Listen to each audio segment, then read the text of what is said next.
মেলা দাম। আসন্ন ঈদুল আজহা উপলক্ষে গাবতলী হাটে সুদূর পাকিস্তান থেকে এসেছে মরুৎজাহাজ উট। উট দেখতে হাটে ভিড় করছেন উৎসুক জনতা। হাটে আসা এক জোড়া উটের দাম হাঁকা হচ্ছে ৮০ লাখ টাকা।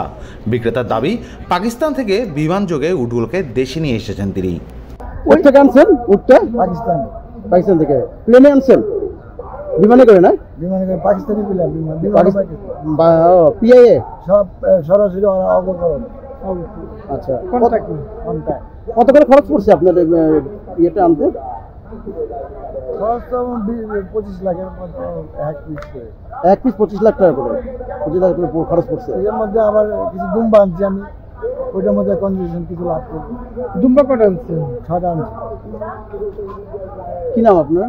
আমার নাম আমজাদ হোসেন। ও সব মিলে 30 লাখ টাকা বিমান ভাড়া।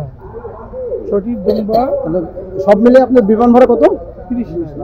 30 লাখ টাকা। তাও পাকিস্তানি বিমান। আর অনেক খরচ আছে, ব্যাংকও আছে। আচ্ছা, তো প্রতি বছরই কি আপনি এটা আনেন তাই না? মাঝে মাঝে 2 বছর বাদ দেন। আমি আপনি বাংলাদেশ সরকার যদি পার্শ্ববর্তীতে আনতে আমার অর্ডার দিত, আমি কস্টিং কম করতো, আমি এই গরুর রহম বেচতাম। হ্যাঁ, গরু একটা 2-3 লাখ টাকা বেচে, আমি ওই 2-3 লাখ টাকা বিচার।